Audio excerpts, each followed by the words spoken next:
Okay, so it's the November edition of Horizon Unpacked, and we're sat in the Skadi offices by the window, and it's that time of day where really the night time is drawing in, and it's got that real kind of year-end feel about it. Absolutely, yeah. And you may hear a bit of joviality from some of the other offices because it's that time of year too. In fact, after this, I'm heading out for my first Christmas drinks of the season. Have you got any plans, E.T.? I'm just out locally this evening, just down the pub, I'm afraid. Nothing too exciting. But anyway, yes, it kind of definitely feels like we're moving to that time of year. And yeah, Alex could have some interesting editing to do. We get a lot of noise in the store office. All various trucks and lorries driving past. Anyway, we'll see how it pans out. But that's really, also a bit of the flavour of this horizon, because we've gone again for issuance. We've talked about issuance. We've gone for convertible bonds.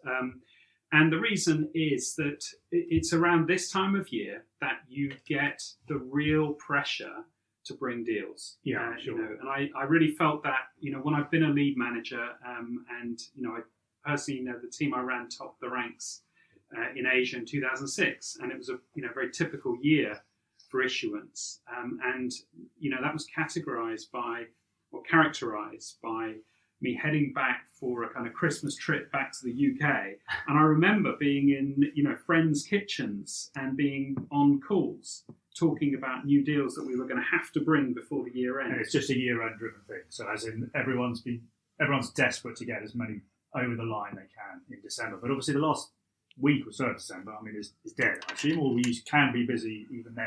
Yeah, so it's this time of year you're kind of planning the issues. The pushes are there's definitely sort of an internal push from the sell side firms who are trying to get calendar, trying to get league table. Mm-hmm. So they're aggressive around stuff, or they can be aggressive around deals, particularly if they're trying to set out their stall and achieve some kind of recognition into the year end. But of course, for companies, it's that pivotal time where they're trying to get the books closed. They're trying to show that their financing is good. Many companies have their year end at year end. Others don't. We don't. Of course, we're in July, August, but a lot of companies do. And would a company? Sorry for my naivety, not really coming from the debt side. Would a company possibly have debt that would finish at the calendar year end? So you're looking to roll, or is it? Yeah, can absolutely. they be a random? So you do have refinancing to do, and the kind of paper that you're issuing is typically 5-year paper or maybe 3-year paper. It may also be the case that you've offered some kind of put to bondholders as well, and so you do have refinancing pressure. And in fact, when we're looking at what's happening in the next year, S&P is saying in the high yield market, there's 247.7 billion of paper that needs to be refinanced next year. And then that rises to 389.3 billion. In the UK, in the mortgage market, there's a big step up in the amount of mortgages that have got to be refinanced in the next 12 months. 2-year, 3-year fixes, whatever they're coming out. And then you've got the pressure from US government debt. A third of the outstanding US government debt is going to mature in the next 12 months. That's $7.6 trillion worth. So no doubt about it, there's a lot of refinancing pressure around. And I guess that what we're trying to highlight this time, and again, it's because people don't necessarily have long memories in finance, or maybe some people do, and they conjure up some great product from the mists of time, and everyone kind of forgets the dangers of that product. So we've highlighted two. So the first one is, it's actually not that controversial product. Premium redemption convertible bond. It's just, you issue it at 100. Right. And then the maturity level is where it would be to pay the interest due on the debt. So it could be issued at 100, matures at 135 over 5 years. That would be like around about 5% a year 7% a year for 5 years, for example. But the danger with that, and this is why it's a kind of an interesting feature of the convertible bond market, because of course issuers have this out. If their share prices perform and the stock goes up, everyone converts out of the bond into the shares. Right, and then you don't have any interest due. Well, not any interest, you don't even have the principal due. The whole thing evaporates. It's magic. It's magic, and you've achieved a share sale at a premium to the prevailing price because if you issue these at whatever a 30% premium or something like that, then issuers are happy because they've got a share price, a share sale higher than where the stock is now, and it kind of happens over time, you would hope, as people convert gradually. But of course, the danger can be if you get a very steep decline in the share price during the life of that convertible bond, right, where it isn't going to get converted. And of course, steep falls happen. They can happen for macro reasons, but if they happen to the share price for micro reasons, because the company is in difficulty and trouble, then there's no way, or it becomes very, very hard for them to find that extra bit of money because they haven't been paying coupon all along the life of that bond. So this is something that really kind of came out in the Indian market, and it's 20 years ago. I remember going to Citigroup actually in Asia, who were the big issuer, big lead manager of convertible bonds, and the guy that ran equities asking me, saying, why is it people will pay such exorbitant levels for convertible bonds in this market? I can't understand it. He was issuing into it and very happy with the fees they were earning, but he was nervous. And it's true that these Indian stocks had huge growth rates, and people were prepared to lend money for that growth. Right. And the other feature about India at that time was it was hyper rare to get a coupon. Bonds weren't issued with coupons because Indian companies would moan about the tax implications for them. So everyone got used to this 0% premium redemption structure. Things issued on big premiums, 50% premiums. The stock's got to do a lot of work, 10% a year for 5 years. Yeah. Obviously these are rough and ready numbers, but you can see the numbers. And in 2006, there was a mini sort of domestic credit crisis where one of the local banks, ICICI, stopped providing credit hedges, and that really kind of locked up the market, and there was a kind of a mini fall. And then that was followed 2 years later by the 2008 global financial crisis, and India was impacted just like everywhere else. And you had a lot of bonds that had been issued in that previous sort of 5-year window that now couldn't be refinanced. And in fact, the market caps of the companies was smaller than the outstanding debts on the CBs. Wow. It was really, and that wasn't the case when they'd been issued.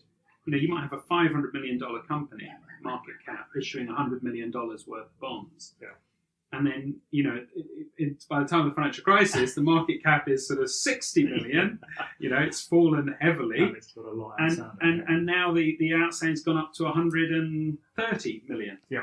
Pretty frightening stuff. So that's the premium redemption CB kind of warning, if you like. And the reason why we're warning about it is because if you have companies that are struggling and are trying to preserve cash, then they are going to be attracted by these kind of, pay it all at the end kind of structures, especially if, they're very bullish on the share price and they just think, well, it's okay. The whole thing's going to get converted out. Yeah. So something for issuance committees to be, alive to and alert to, really think about the consequences of issuing this kind of paper. What could the impact be? There's obviously a duty of care to the issuers, but also to the bondholders as well. Obviously, you'd expect bondholders to get better terms than they would on a normal CB because they're not getting the interest till right at the end, and they're going to have to finance that paper. Yeah. And rates are quite high. So you'd also think that people wouldn't necessarily be that ready to receive that kind of paper, but if the terms are right, people will. So that's the kind of warning there. And then the other one, which really is a toxic product, which is a kind of warning out of the mists of time, which is the MSCB. And I like resonance. So premium redemption we talked about from 20 years ago.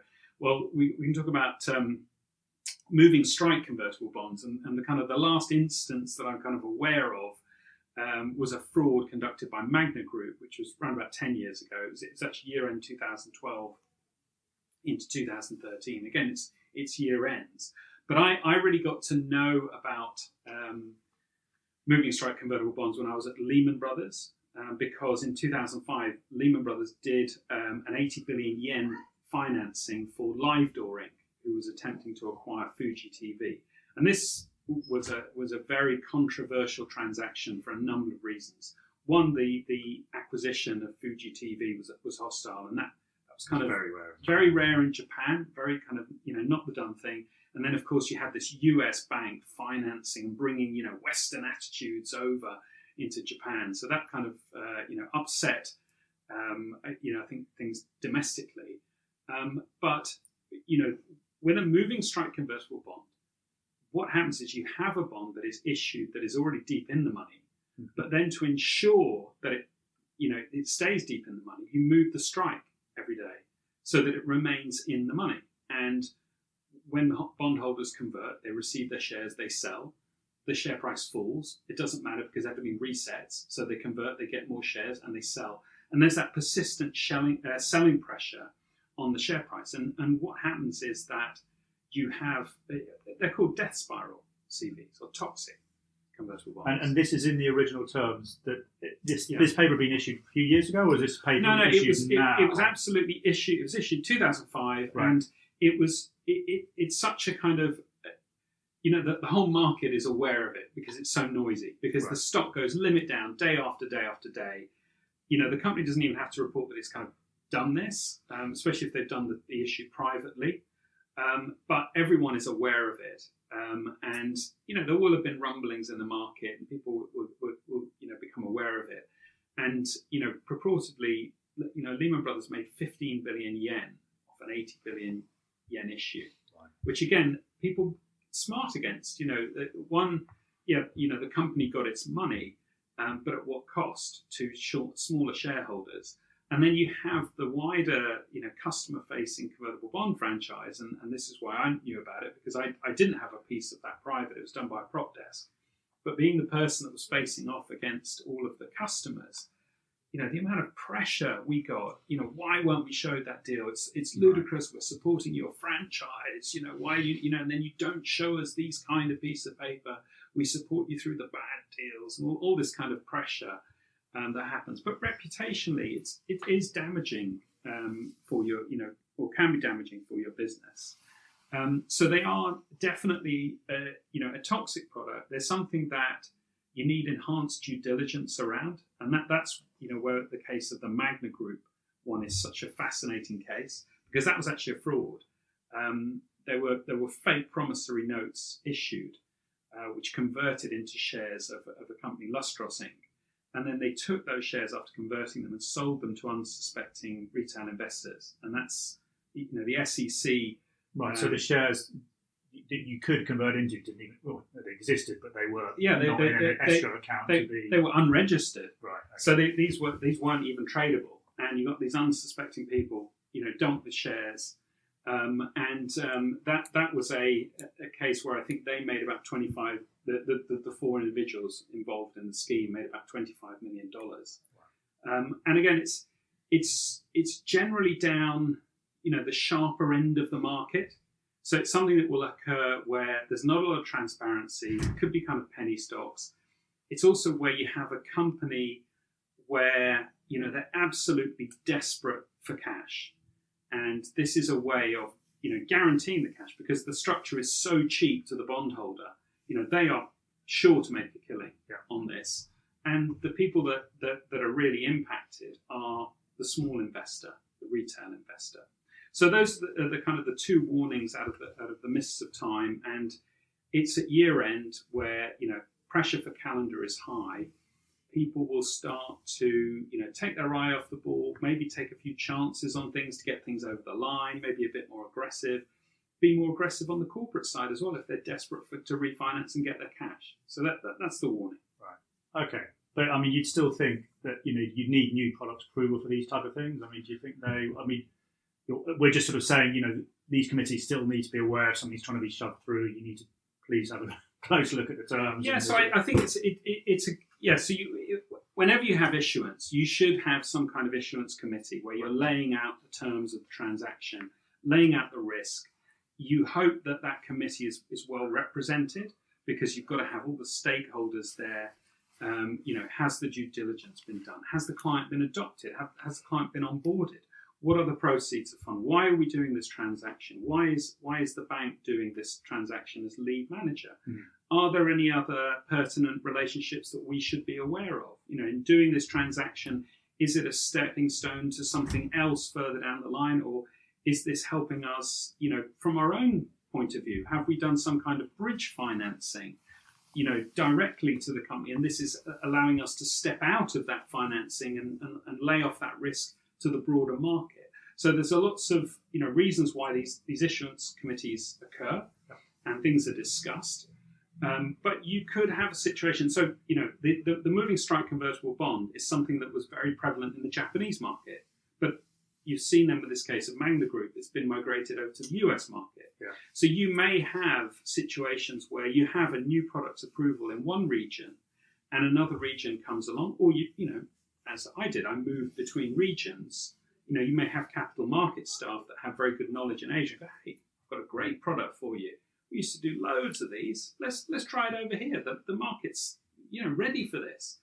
And it's that kind of thing where you want to be really tight around stuff. You also want to look at how long ago some of this stuff was approved and whether there's been any kind of refresh, any look again, in light of things that have happened more recently.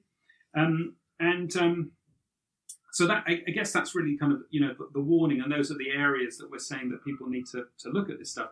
In the case of the premium redemption stuff as well, one observation I would have, being someone that's worked on convertible bond desks that have been part of equities businesses and that have been part of fixed income businesses, I've not had a situation, I don't think, where I was a hybrid. Maybe I was at one time, or moving between businesses, bigger areas.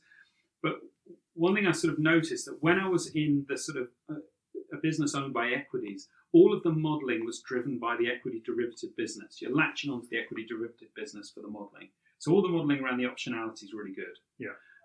But when you're working from the fixed income side, then again, it's all the fixed income models. And in the case of the premium redemption stuff, these are accreting structures. And I certainly had situations where on some of the desks that I was on, they couldn't properly model this kind of stuff.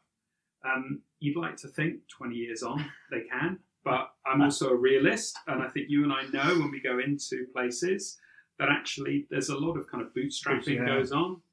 There's a lot of, we use this Bloomberg model, but we've not actually got it in our own systems, that kind of stuff. So again, these kind of things when you're going through the approval process, have, again, revisiting this stuff and saying, well, hang on, last time we did this, we approved it on the basis that we were going to get all this modelling done. Did we actually do it? Yeah. So that's another area that I think auditors, could look at, just to verify that everything is nice and tight before any of this stuff gets issued and taken onto the books. Brilliant. Thanks, Nick. And the other thing we wrote about this month was the T+1 move that we're going to see next year. So the US is going to move in May, I think it is planned, a weekend in May, to T+1. There's been a lot of testing that's gone on for years ahead of this.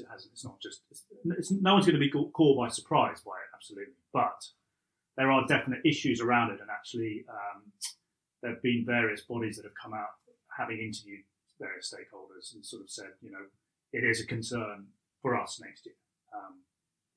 And I think most of the concern runs around the fact that actually the AFME, which I think is a sort of fund type body, came out and said, the move from T+2 to T+1 sounds like you're just knocking 50% off the settlement window. So you're kind of going, okay, I think someone's worked out it's sort of 12 sort of working hours you have to do all your settlement. And so halving it should halve it. But obviously, because of, especially here in Europe where people sit, that window is shrinking massively down to more like 2 hours, not 12 hours. So actually, that is a big change. And I think people are worried, especially if you're a EU, UK based entity that has no particular US bastion, but you are trading a lot of US equities, and a lot of people are. It has been absolutely the growth market. So a lot of funds will be chasing performance by being allocated to the US. So if you're just based over here, you don't really have the wherewithal to keep an eye on settlement in such a narrow window, and you can't hand your book over, for example. I mean, the banks will be fine. They can hand their books geographically from, London to the States to Asia, for example, to make sure that, you'll have a properly staffed up teams to make sure that this all goes through. But if you're just based over here, it could be a real challenge. It could be a problem. So yeah, I mean, as you and I know, in our experiences, a lot of the arbitrage strategies we were doing were using US stocks, US listed stocks. Yeah. And of course, in arbitrage, the margins are can be very, very thin. Yeah. And any mistake, any slip up, and you can eradicate that potential. Yeah, profit. even now with everything on T2, which is the equity side and the FX side, as you say, even at one misbooking and then you fail for a day, that's a cost. But actually, if you move one of the legs to T1 and suddenly, that bit is settling and you're getting cash in, or maybe cash is going out, but then the other side isn't. So suddenly there's a cash mismatch. So you're going to have to worry about how you fund that overnight. Now, one night's funding, people think, well, that's kind of, nothing really to worry about. But actually, that's probably true 2 years ago, or even a year ago, with rates kind of around zero. But now up at 5%, overnight funding, these aren't piddling small trades. You're going to be doing decent sized trades. So actually, that could add up. And if you're looking to make quite a small turn on this thing, you've either got, much greater risk of a fail, which is going to cost you, and you may even be fined on as well, sort of doubling up the problem. And then, you'll have a funding. You've got to somehow fund that position for that one day until everything else then sort of attaches to it, and then you have a package that is sort of settling as is. So that is another big issue that could come from this. So where are we saying to people they need to be looking? What do they need to do to get ready for this? I mean, obviously you said there's a lot of testing going on, but where's the smart move by Audit now at this time? I think you need to that weekend, I'm sure the Fed or whoever there'll be a lot of funds in the market to make sure that if there is a trip up, that there isn't a proper meltdown because of it. But if there are more fines being issued, or just things keep getting bought in, or whatever it is, I think you need to be aware of how you deal with the allocation of those costs. I mean, does it go direct to that desk? Does it go to your stop borrow desk, wherever it may be? So I think that's certainly one of the main areas that I would think that people should be keeping an eye on. Yeah, I mean, I think, as you say, I think the banks are probably the place where things are going to go okay. The place I can really envisage things going, more sideways are people that are in the chain. So the interdealer brokers, that are going to get let down on one side or the other. And, you having been an interdealer broker myself, I know the pressure that you're under. To be good with your customers, and it's very difficult to raise, when there are problems and so on. So I think, IDBs really need to look at this, because they are very exposed, or potentially could be very exposed, particularly on the fails and those kind of costs versus their profit margins. And then I would say also, just the brokerages as well. Yeah. That are, again, passing stuff through for people and reliant on everyone, working in the chain, and may not have the ability to go out and do, financing themselves or borrow themselves. But maybe they need to look at that as kind of fail safe as well. Brilliant. No, I think that's right. Great. Well, that's November's Horizon Unpacked. We've just got a month to go. We've got December's one lining up. I've got something already in the pipeline for that, so don't worry. Please do. Thank you very much for that. Yeah. And it will have some historical resonance.